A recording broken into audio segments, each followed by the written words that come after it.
Microsoft office app फ्रीमा officially use गर्ने तरिका। मैले बताउन लागेको तरिका एकदम अफिसियल हो। माइक्रोसफ्टले अफिसियल्ली तपाईहरुलाई युज गर्नका लागि माइक्रोसफ्ट अफिसका सबै प्रोडक्टहरुलाई फ्रीमा युज गर्न दिन्छ।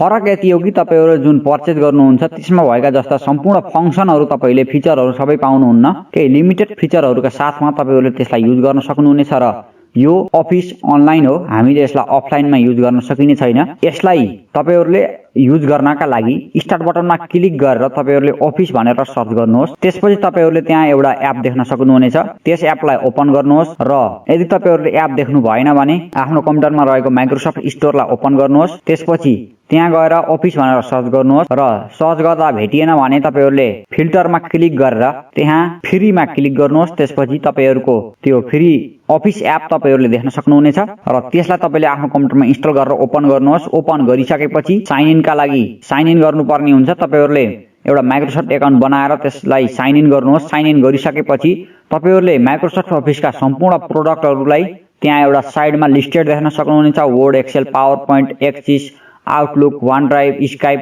लगायतका सम्पूर्ण एप्सहरु तपाईले त्यहाँ देख्न सक्नुहुनेछ। त्यसपछि तपाईले त्यसमा क्लिक गर्नुहोस् र क्लिक गर्न साथ तपाईहरुको ब्राउजर ओपन हुन्छ र ब्राउजर ओपन भइसकेपछि तपाईहरुले जुन एपलाई तपाईले ओपन गर्नु भएको हो त्यही एपमा रहेका सम्पूर्ण फंक्सनहरु तपाईले त्यहाँ देख्न सक्नुहुन्छ। वर्ड ओपन गर्नुभयो भने वर्ड चलाउन सक्नुहुन्छ तपाईहरुले। Excel, PowerPoint, Outlook, Access जुनसुकै अफिसका प्रोडक्टहरुलाई तपाईहरुले फ्रीमा युज गर्न सक्नुहुनेछ।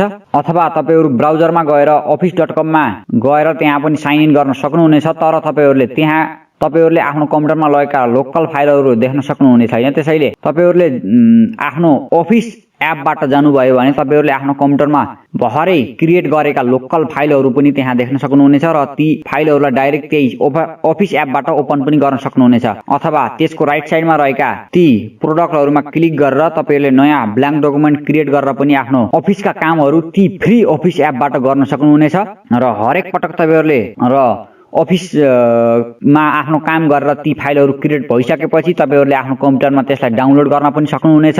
डाउनलोड गरेर तपाईहरुले प्रयोग गर्न सक्नुहुनेछ। त्यसपछि तपाईहरु हरेक पटक अफिस एपलाई ओपन गरेर फेरि त्यहाँ ब्ल्याङ्क डकुमेन्ट सिलेक्ट गर्नलाई तपाईलाई झन्झट हुने भएकाले तपाईहरुले एक पटक त्यो वर्ड अथवा कुनै पनि तपाईको आफ्नो डकुमेन्ट आफ्नो अफिस एपलाई सिलेक्ट गरेर त्यसलाई क्लिक गरेर ओपन गर्नुहोस्। त्यसपछि त्यो ब्राउजरमा ओपन भइसकेपछि यता साइडमा रहेको थ्री डटमा क्लिक गरेर एप्स भन्ने अप्सनमा आफ्नो माउस लैजानुहोस्। त्यसपछि यता install this site as an app भन्ने अप्सन आउँछ। त्यसमा क्लिक गरेर त्यस साइटलाई तपाईले आफ्नो कम्प्युटरमा एपको रूपमा इन्स्टल गर्न सक्नुहुनेछ। त्यो इन्स्टल भइसकेपछि तपाईहरुले साधारण एपहरु जस्तै तपाईहरुले आफ्नो स्टार्ट बटन अथवा टास्क बारमा त्यसलाई पिन गरेर राख्न सक्नुहुनेछ र प्रयोग गर्न सक्नुहुनेछ। र यी फ्री अफिस एपहरुको प्रयोग युज गर्ने तपाईहरुको लागि धेरै फाइदा हुनेछन्। यसबाट यस फ्री अफिसको प्रयोगबाट तपाईहरुले आफ्नो जुनसुकै डिभाइसमा पनि ती फाइलहरुलाई एक्सेस गर्न, क्रिएट गर्न, एडिट गर्न, म्यानेज गर्न सक्नुहुनेछ। मात्र एउटा माइक्रोसफ्ट एकाउन्टबाट नै तपाईहरुले आफ्नो एन्ड्रोइड फोन, एप्पलको फोन, म्याक कम्प्युटर,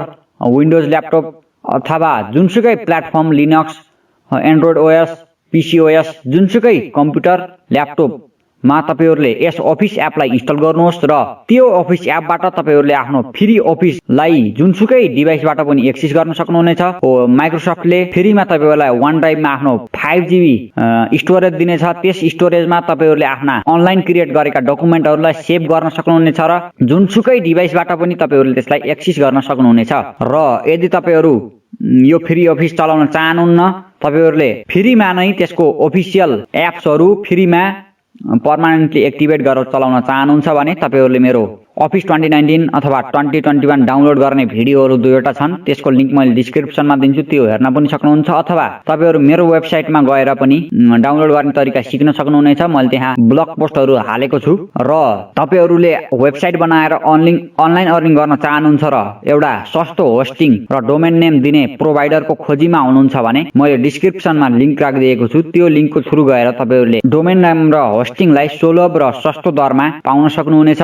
भिडियो मन परे लाइक गर्नु होला, मेरो च्यानललाई सब्स्क्राइब गर्नु होला। धन्यवाद। फेरि अर्को भिडियोमा भेटौँला।